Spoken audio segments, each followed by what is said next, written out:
morning, parents, esteemed guests, friends, ladies and gentlemen, magandang umaga sa inyo lahat. Before I launch into what our subject matter is, I just have to say that I feel it a particular privilege to have finally been allowed into the grounds of Assumption College. Only because when I was a young man, I was never allowed in here. Hanggang dyan lang ako sa labas. I would just be outside as usual, like any young man would, trying to make friends with the students of Assumption. And that's why today, hinila ko yung aking anak, and I said, this is a rare privilege, enjoy it while you can. That's why I brought my son Sandro here. Sandro, stand up and show yourself to the young lady. Very few people get this opportunity. Ay nako, hindi ka na makakabalik dito sa loob. Lubos-lubusin mo na. Thank you very Thank you very much for your kind invitation and your warm welcome for me to be here with you in Assumption, to be part especially of what I consider to be a very significant commemoration of Peace Week 2015. It is an honor for me to be part of this commemoration and the celebration of the value of peace in our lives. I would like to thank and commend the entire Assumption San Lorenzo community for organizing this Peace Week, which is a very timely and socially relevant school activity considering that we are now on day 1 of the National Peace Consciousness Month. Made all the more special because it comes one day after, right on the heels of our National Heroes Day, which we just commemorated yesterday. But there's more. September is also our National Peace Consciousness Month. Well, it's also our country's official anti-rat campaign month. It is also our Obesity Prevention Month, among other important government observances. So we are reminded by government about two other just equally important and official commemorations, which have great impact on our health and well-being, I suppose. But kidding aside, I also say that this Peace Week of yours is extremely timely and socially relevant, since it was genuinely fostered by your school's recent participation and solidarity with the rest of the world in the commemoration of the twin bombings of Hiroshima and Nagasaki 70 years ago. I thank and commend you for going on such a powerful and engaging educational field trip, for having done such a very emphatic gesture of solidarity and reconciliation with our brothers and sisters in Japan. As you know, after the tragic World War, Japan has since been our dependable and supportive friend and ally in the community of nations. Napakaraming naitulong at patuloy na itutulong sa atin ang bansang Hapon. It is thus in this sense that I consider the entire studentry of Assumption College now ambassadors of peace and goodwill.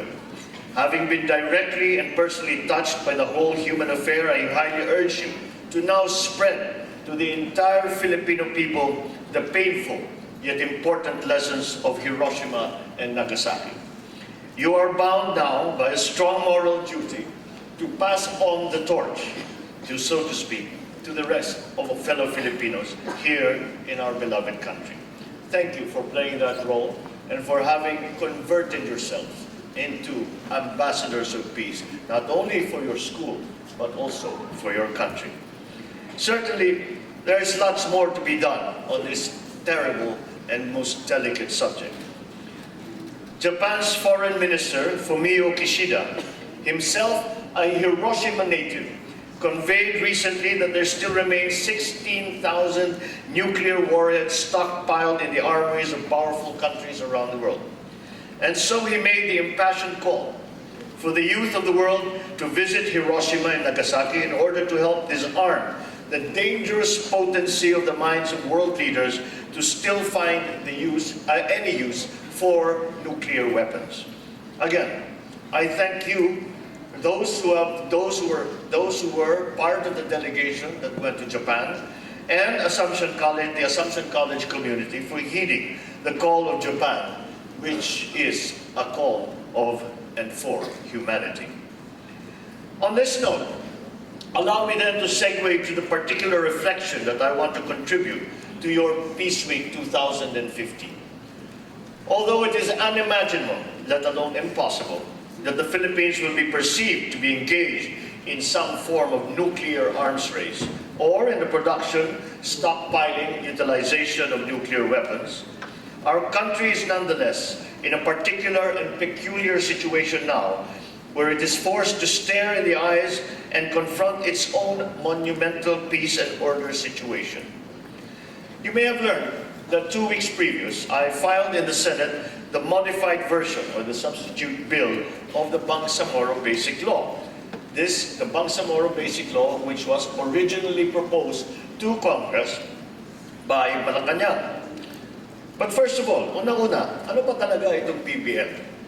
I hope that you are all aware of a basic Philippine constitutional principle that certain parts of Mindanao have been declared to be on a different political status in relation to our national government and in comparison with other local government units, for example, Makati or Manila or Cebu or any other province or any other city in the Philippines.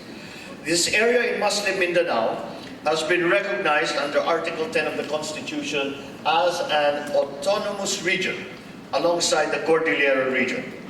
In essence, they are an aggregation of local government units which share a common and distinctive historical and cultural heritage.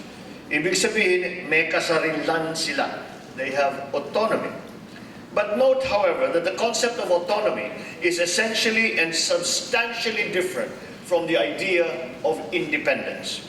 So while they may be viewed as autonomous, they cannot be viewed as independent from the Philippines. Right now, this certain part of Mindanao is called by the legal description Autonomous Region of Muslim Mindanao, or more commonly as ARM. The grant of their autonomy has been enfleshed in law, enacted by Congress. We had RA 6734 in 1989, then we had RA 9044 in 2001. For your knowledge, ang Cordillera region hindi pa natuloy.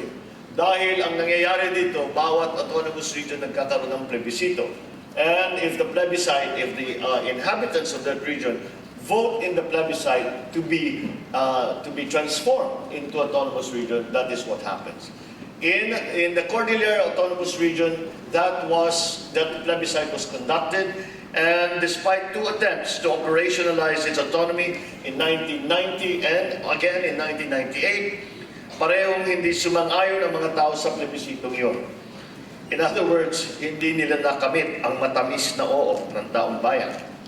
In Muslim Mindanao, however, this is the 3rd chance now that BBL, where we are returning once again to the redoing and remodeling of the autonomous region in Muslim Mindanao.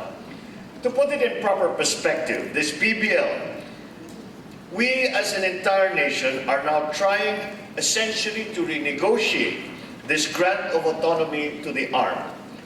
During previous legislations, it was the Moro National Liberation Front, or the MNLF.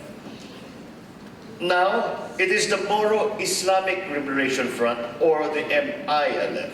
These, although it is a small difference in terms of words, it is an enormous difference when we are talking about political considerations between the two groups.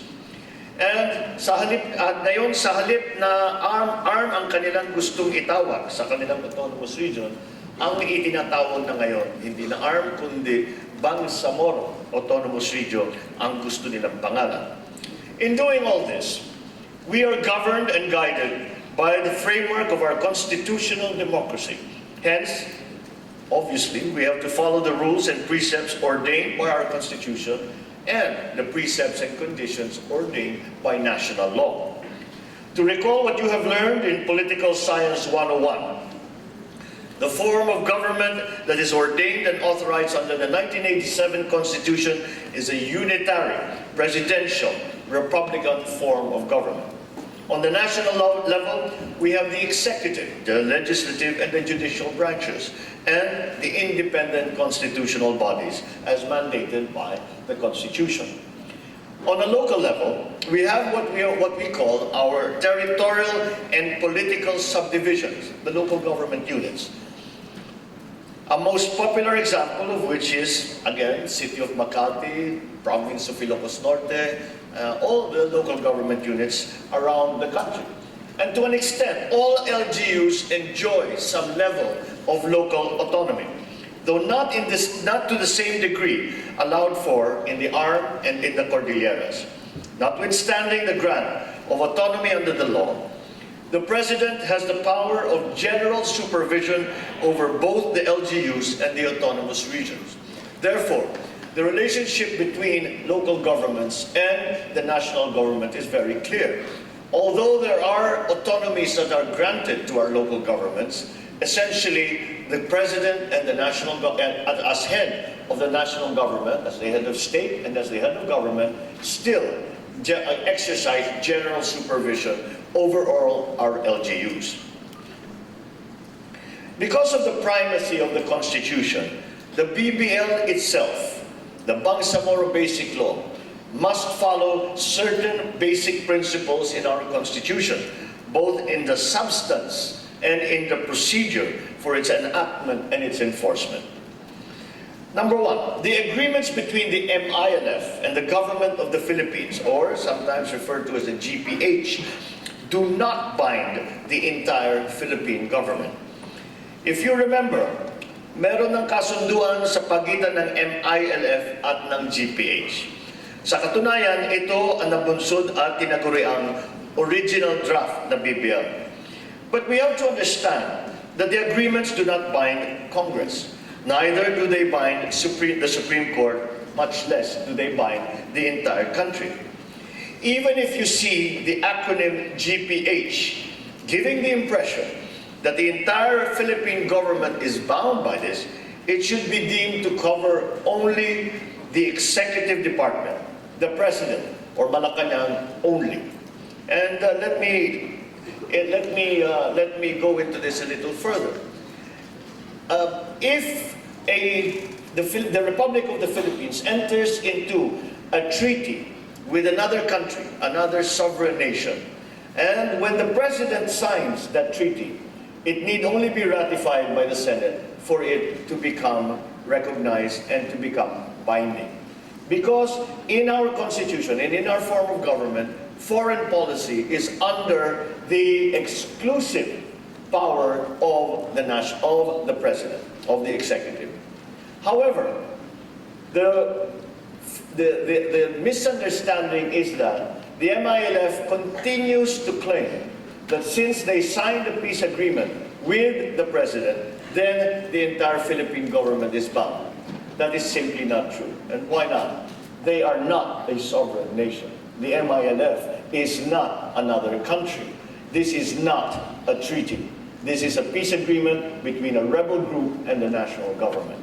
It is of a very different nature than a national treaty. Therefore, the framework agreement, the comprehensive agreement, the peace agreement that was signed between the MILF and the executive, and the President in particular, still needs to go under the examination of both the houses of Congress and, if need be, the Supreme Court.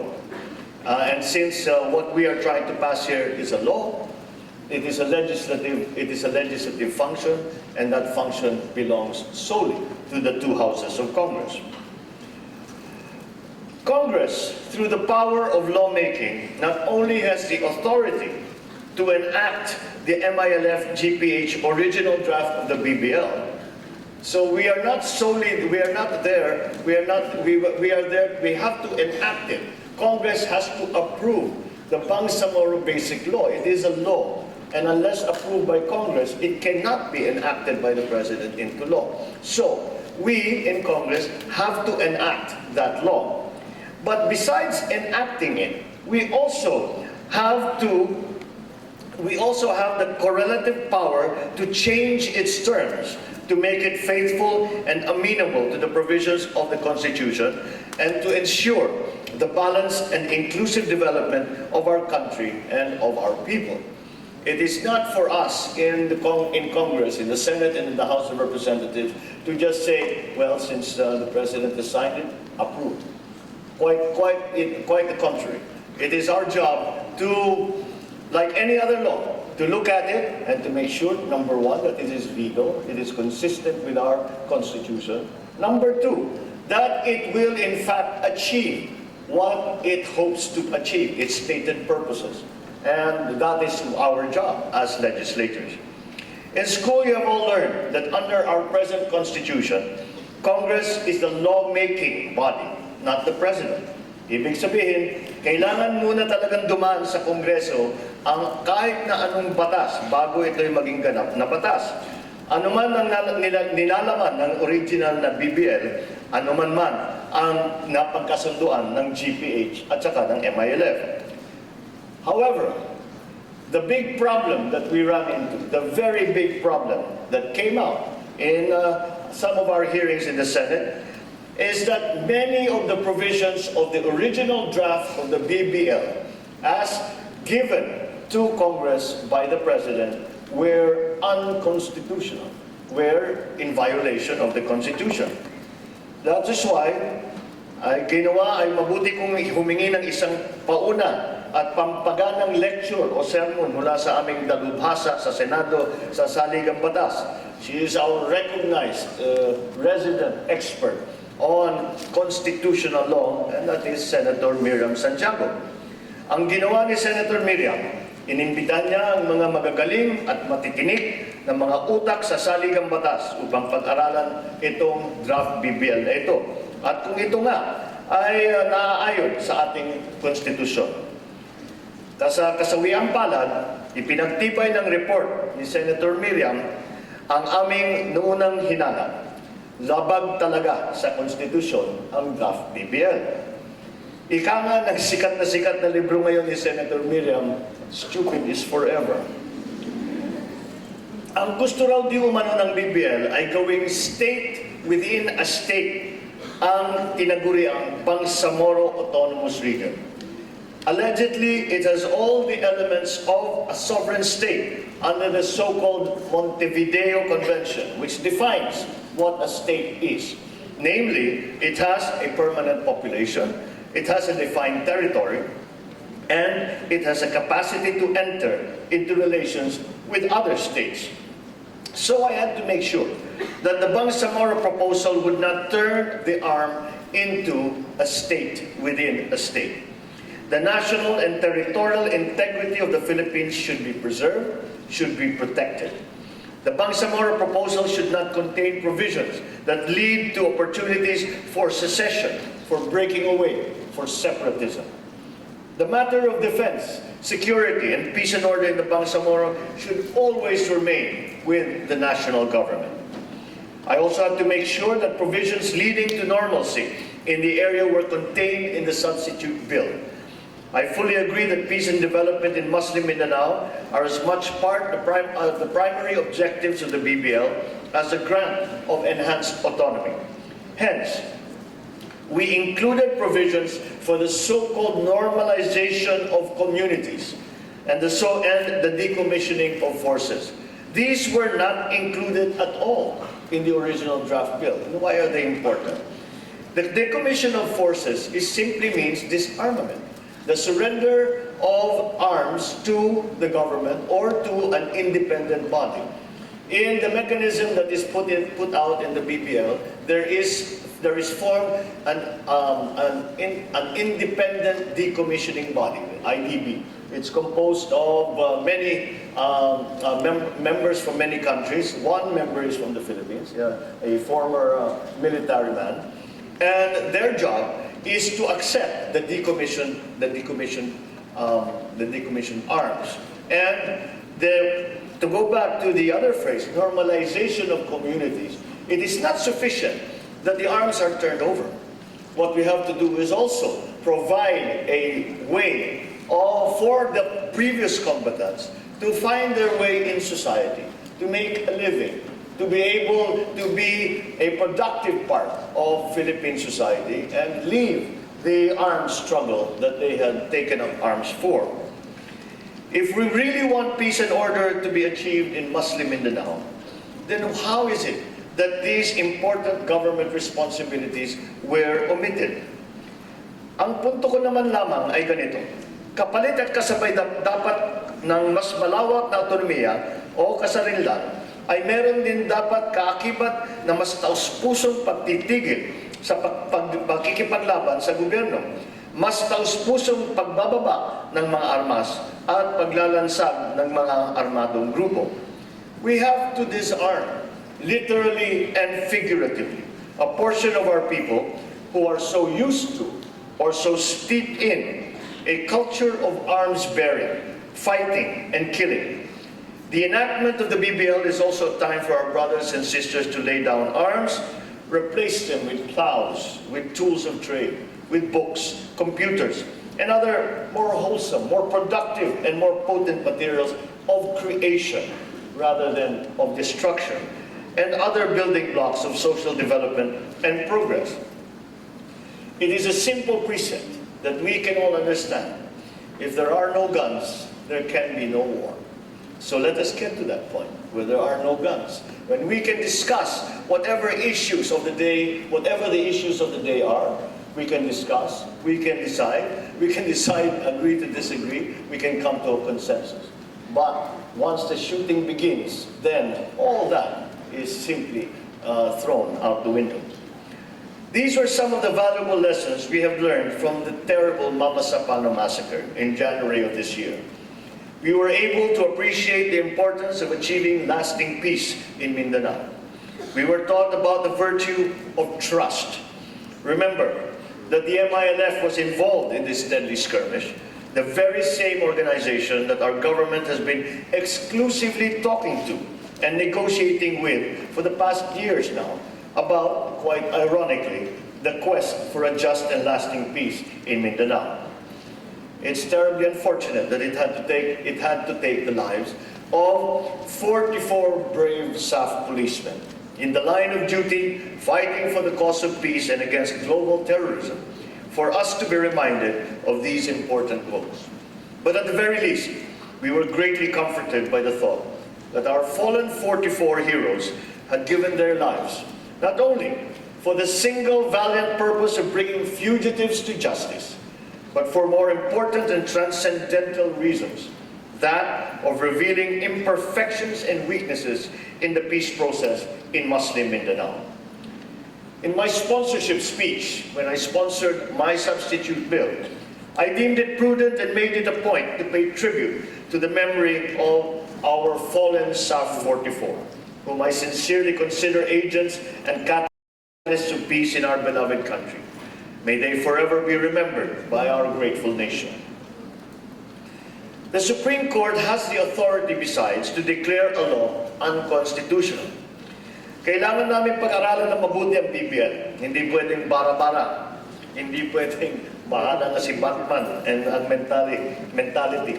Hindi pwede sa amin yung basta rock and roll to the world lamang ang approach namin. Ika nga ng mga kabataan ngayon, kailangan pag-aralan at ipamor ang BBL. Kasi nandyan ang Korte Suprema sa Padre Faura, Manila, na siyang nakabantay at nakaabang sa ilalabas ng batas ng Kongreso at nag-aantay sa anumang magiging reklamo ng ating mamamayan na ang BBL ay labag sa ating saligang batas. Or else, all the painstaking work of Congress could just end up being another sumptuous target of a petition by a concerned, well-meaning Filipino taxpayer and citizen for certiorari and prohibition with the Supreme Court on the ground of unconstitutionality. There was a previous attempt to establish the Bangsamoro Autonomous Region in the previous administration. And again, it contained all the elements of a state within a state. This idea was challenged in the Supreme Court. It was called the MOA Act. MOA Act is short for Memorandum of Agreement on Ancestral Domain. And the MOA Act was deemed unconstitutional by the Supreme Court And that was it. It was thrown out and it was never implemented. And this is a new attempt. And that was one of the points that we were trying to make to the MILF, was that many of the elements that became the grounds or became the reasons given by the Supreme Court for declaring the MOA Act unconstitutional still remain in your draft BBL. And it's just going to get thrown out again. So let us fix it and make sure that all this effort will come to fruition and not just result in a declaration by the Supreme Court that the new bill is unconstitutional. If the BBL were to spring forth from Congress and is eventually stricken down by the Supreme Court as unconstitutional, what happens? Is it the end of the road for the proponents? If the proponents are really bent on passing the BBL, and when I say proponents, not only do I talk about the MILF, but I also talk about the palace. I talk about the executive, because it has been Malacanang who has been pushing this so hard, especially in the unconstitutional version that we find rather hard to understand. But if they are bent on passing the BBL in the precise shape and form as drafted by the palace and the MILF, then we would have no other legal recourse but to initiate a coordinate move of amending or revising the Constitution. This is in order to accommodate and make possible all the drastic changes in our existing government structures and institutions called for under the BBL. And this would seem to be a strange situation, where one region dictates the constitution of the rest of the country. And the phrase, the tail wagging the dog, keeps coming to mind when I think about this. That we, in the rest of the country, will have to adjust everything in our laws, in our lives, in our rules, so that we can accommodate some of the demands of a warring group in the South. That would seem to be contrary to what we are trying to achieve. What we are trying to achieve is to absorb them into society, not to make them separate from society. And that is why it is clearly, in my view anyway, a counterproductive attempt. Thus, under the Article 17 of the Constitution, said proposed constitutional changes shall be done by Congress either through direct action, upon a vote of 3/4 of its members, or through a constitutional convention. This particular view is shared by eminent legal minds, most notably by the former Chief Justice Artemio Panganiban. As of the moment, we are in the stages of interpolation and amendments of the substitute bill, which merely means I have filed a substitute bill, trying to correct what I feel are unconstitutional provisions in the draft BBL, to correct whatever flaws, to clarify what is unclear, and do what we can to make it a good law. And when I say a good law, what does that mean? Make it a good law. First of all, it is legal. Secondly, that it will in fact achieve what it sets out to do. That is, be an important step in the process of achieving peace in Muslim Mindanao. And so we are now at the moment in the period of interpolation. That is where I stand up on the floor in the Senate, and all the other senators get to ask me questions to clarify and for me to explain why I included something, why I took something out, why I changed this provision. And that is where we are now. This will be followed by a period of amendments where each senator will propose amendments to the, no longer to the draft BBL, but to the substitute bill that I have filed.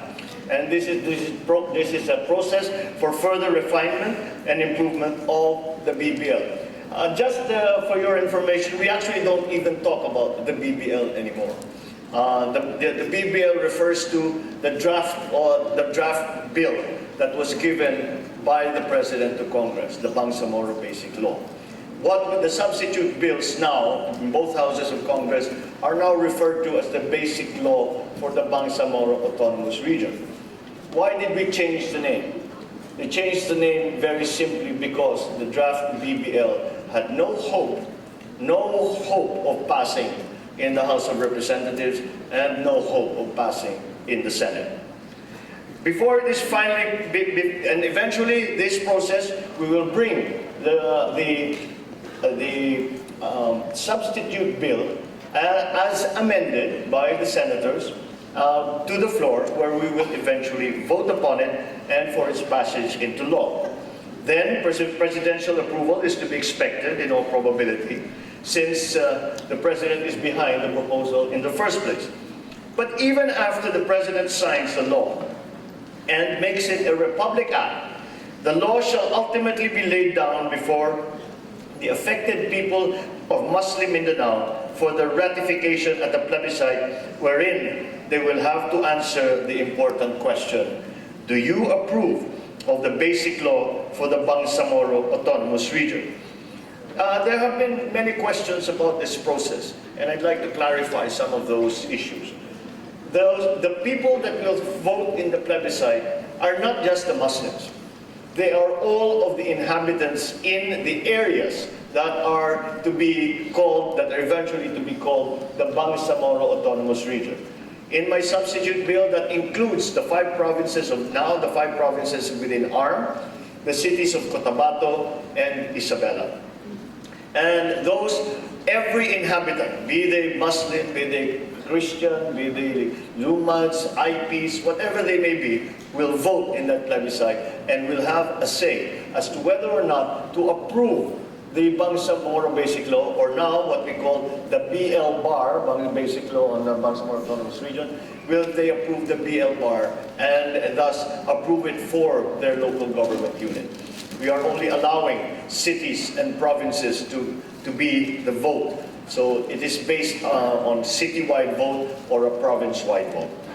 These are the peaceful, unifying, and constitutional ways of doing it. In the name of peace, let it be done.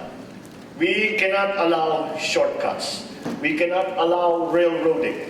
We cannot listen to threats of violence. We cannot be subdued by threats of war. Because what we are working for here is not a document. What we are working for here is not a simple agreement between 2 groups, in warring groups, the MILF, the MNLF, the other armed groups, and the government of the Philippines. What we are working for here is an important and significant step in the process of peace. I have worked hard and risked much for this proposed legislation to reach this stage. Just a month ago, we were actually shot at, and we found a bullet hole in my office with a bullet on the floor.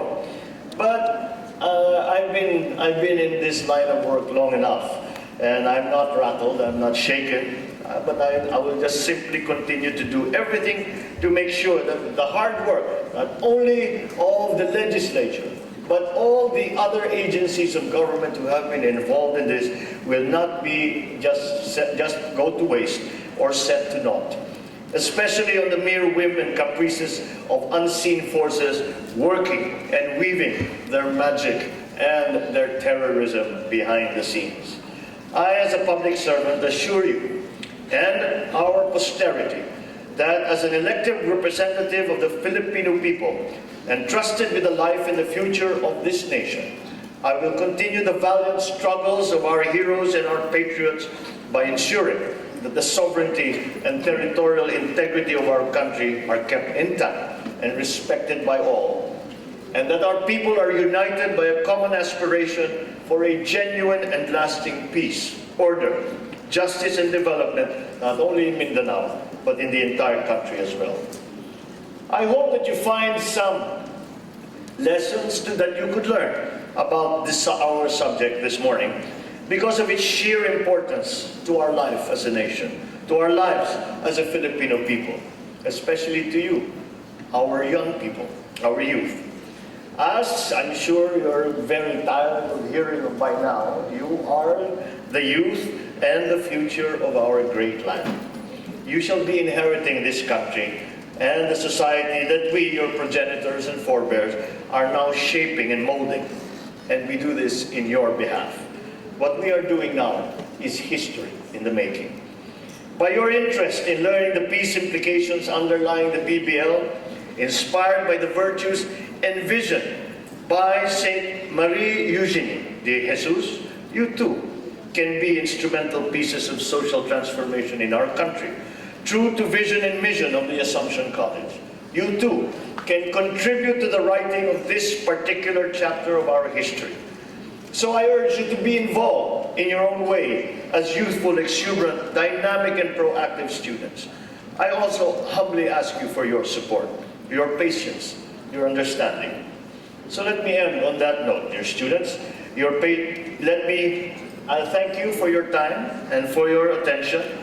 Naway matulong na mag-alab ang ating mga puso at isipan ang diwa ng nagawa nating mga bayani upang itaguyod ang kapayapaan sa ating bansa na siyang tinatamasa ngayon. Mabuhay ang Assumption College, mabuhay kayong lahat. Maraming salamat.